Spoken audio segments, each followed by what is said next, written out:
77 গাজী এনামুল হক, যশোর 5। আসসালামু আলাইকুম রহমতুল্লাহ।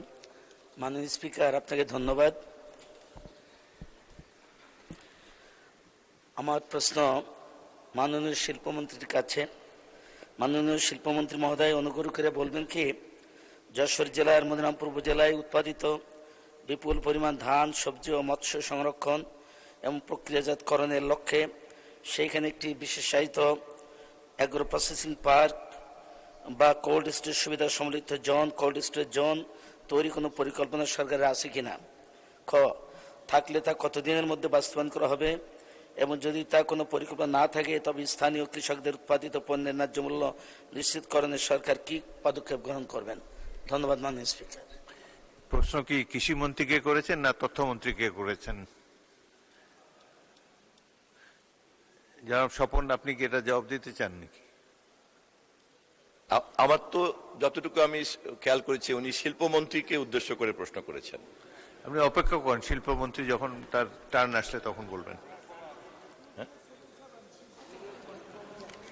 শিল্পমন্ত্রী কিন্তু বলা আছে মাননীয় স্পিকার। মাননীয় শিল্পমন্ত্রী।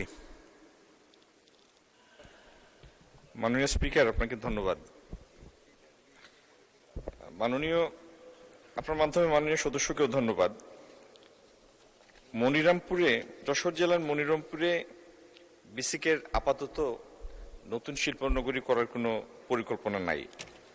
তবে আমরা যদি পর্যাপ্ত সংখ্যক উদ্যোক্তা পাই, সম্ভাব্যতা যাচাই সাপেক্ষে সুনির্দিষ্ট প্রস্তাব পাই এবং পরিত্যক্ত বা একফসলি জমি প্রাপ্তি সাপেক্ষে সেখানে সম্ভাব্যতা যাচাই সাপেক্ষে শিল্প পার্ক স্থাপন করার বিষয়টি বিবেচনা করা যেতে পারে। মনিরামপুরে না হলেও মাননীয় স্পিকার, যশোর জেলার কাজীপুর, রামনগর, ভাটপাড়া এবং তোলা গোলদারপাড়া মৌজায় 155 একরের একটি বিসিক আছে। বিসিক ফাউন্ড্রি, অটোমোবাইল এবং ইঞ্জিনিয়ারিং। মাননীয় মন্ত্রী, দীর্ঘ উত্তর, আপনি কিছুটা পড়ে তারপরে। জি, আপনি পঠিত বলে বিবেচনা করলে বাধিত হব মাননীয় স্পিকার। ধন্যবাদ মাননীয় মন্ত্রী। জনাব গাজী এনামুল হক।